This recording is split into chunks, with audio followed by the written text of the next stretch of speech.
Being joined by Scott Coker. We'll begin with a few questions from within the room. Go ahead, Nolan. Scott, you have a new champion. Pretty impressive performance by Juliana Vasquez. Kind of give me your take, and how does it feel that to have her representing you, on the banner with the belt and everything?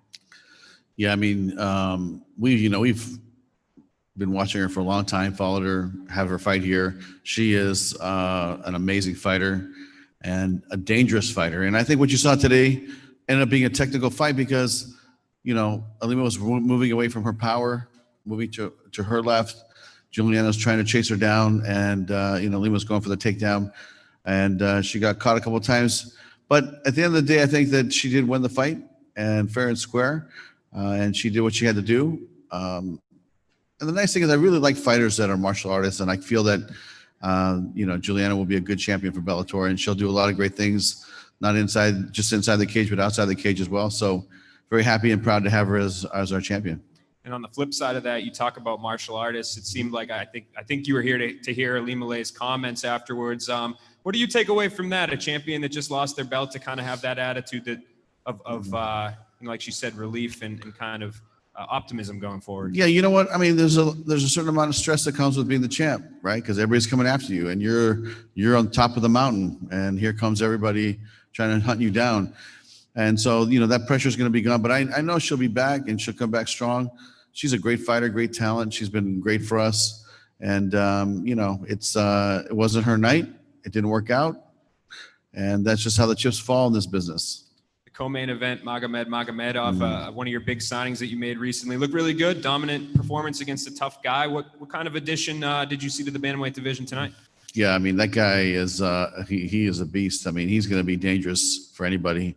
I'm sure Juan Archuleta and all the other 135-pounders were watching tonight, and they're going to have their hands full. This kid is amazing, and he hasn't fought in a couple of years. So this one under his belt, I'm sure he'll be calling next week looking for another fight, and we'll try to get him back in there as soon as possible. But he's going to be a dangerous, contender in that division. So I'm excited about that. So we talk about 135 on the rise, women's 125 on the rise. After seeing what happened tonight, is there any specific way you're leaning? I know we've talked a lot about the tournaments recently, but did either of those fights twist your arm one way or another?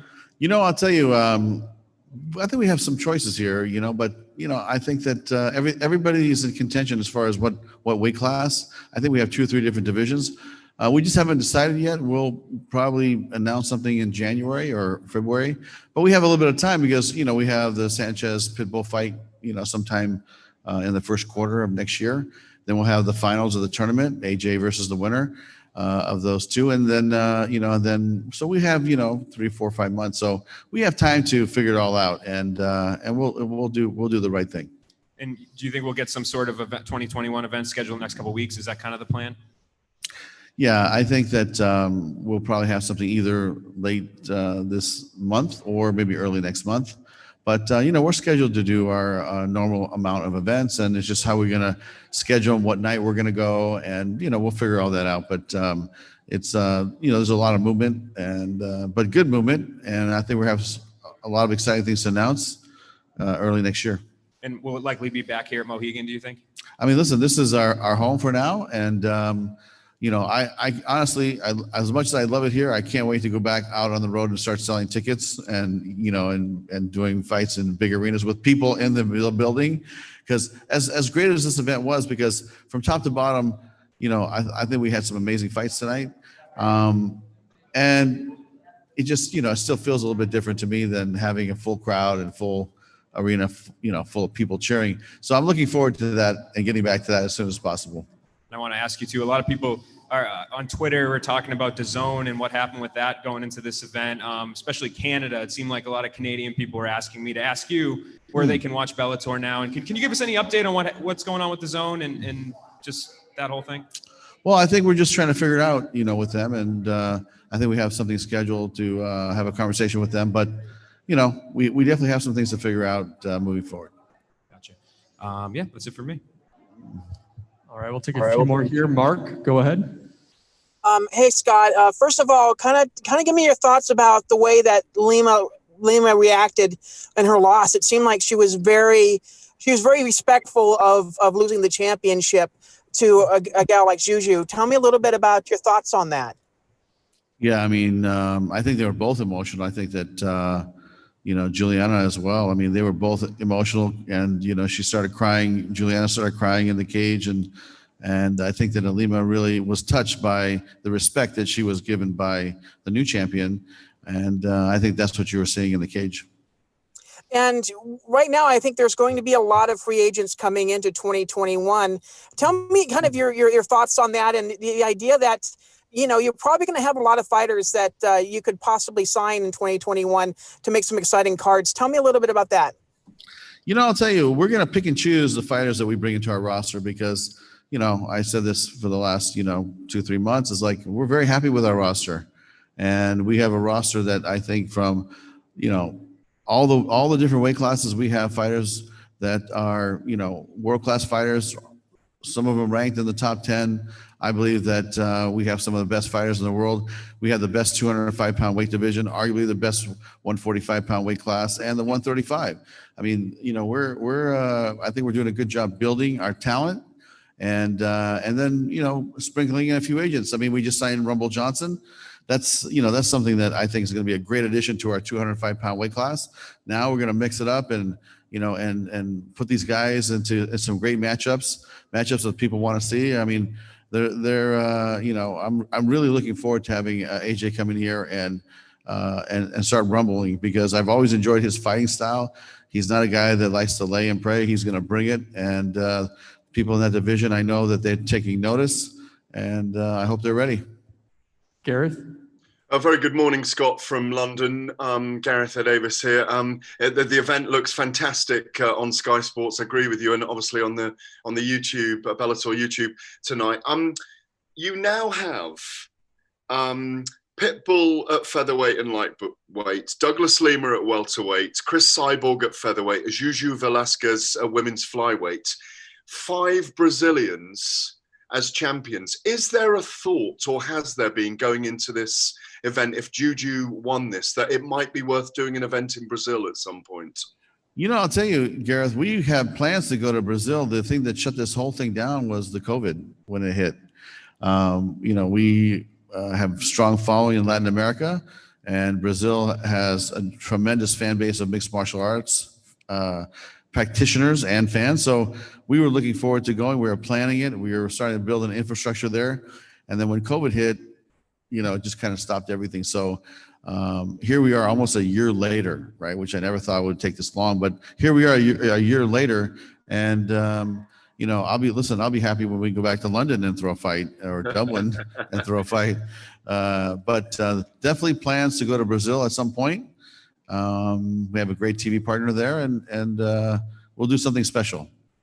And last question from me, because I know there's a lot of people queuing up to ask questions.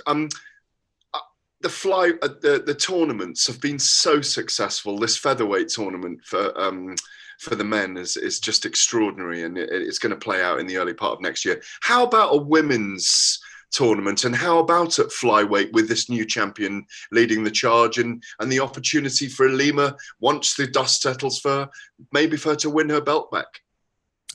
Yeah, I mean, that's something that we're going to discuss internally, but it's definitely a possibility. I've always liked, the thought of having a tournament for the ladies at 125.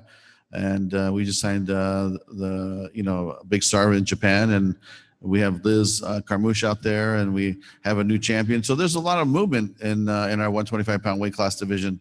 But I don't want to commit to that yet. That's something that we'll announce as our other tournament finishes. Giancarlo? Hi, Scott. Just one question for me. You brought up there about Rumble Johnson, big signing. Has he asked about fighting anyone in particular, or has there been any fighter that has requested to welcome him to Bellator?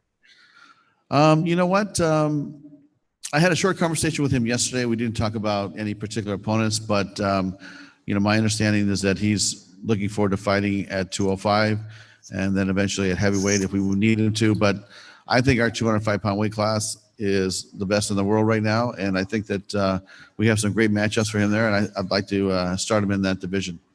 We'll take a couple more here. Keith? Hey, Scott. It's Keith Schilling from Sherdog. Congratulations on another great event, and happy holidays to you. You too. Thank you. Thanks, Scott. As I just said, it was a great event. The only negative that I saw on social media was a lot of people were complaining about the start time ending on a weekday at 12:30 on the East Coast. I'm assuming that was just because ILIMA LEI was fighting and you kind of trying to balance it with Hawaii. Is that correct? And should we get used to the earlier start times or is the latest start times going to be the norm? You know what? Honestly, that had nothing to do with ILIMA McFarlane and fighting in Hawaii. Basically, what it was that CBS Sports Network had a football game before our event, so they had something already scheduled, and we wanted to go on this date, and so we had to go after the game, and that's kind of what pushed it back. But really, it was a television scheduling issue, not a fighter issue in Hawaii. I think it did work out for the fans in Hawaii because I think ILIMA went on about 7 o'clock or 6:45 in Hawaii, so they got to see it, and this is how the chips fell on this show. Yeah, it is what it is. My last question for you, Scott. This is your last event of 2020. Obviously, it's been such a tough year for the company. It's a tough year for everybody. When you think back in 2020, how would you categorize the year for Bellator? I'll tell you, I'm proud of my team. I'm proud of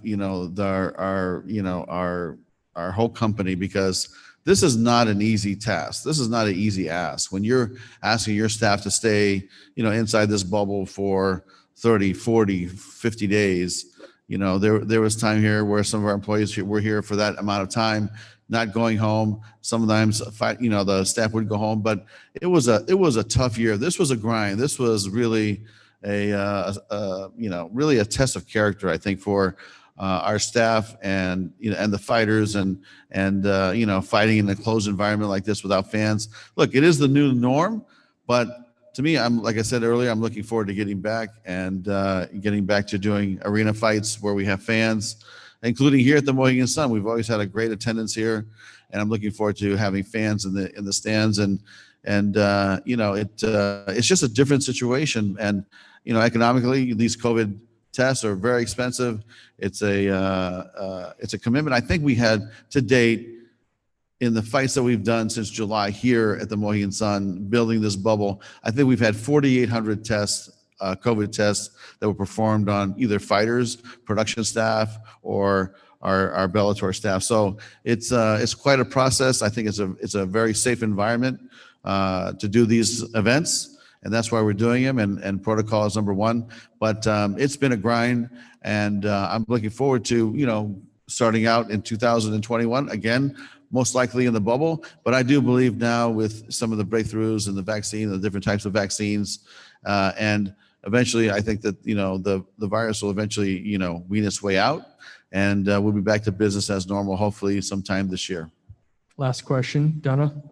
Hey, Scott. I think you're probably right about the vaccine. To go a little out of left field, there's a lot of talk about Dillon Danis and potentially fighting Jake Paul. I'm not sure how well versed you are in this YouTuber boxing world, but Jake famously likes to tell the media one thing and behind the scenes maybe do the other, and he's posted pictures of contracts that were not real. He's gone and sent people sheets of paper that say fight contract on them so that it looks like he's asking people to sign up. It's been 2 weeks now since his fight.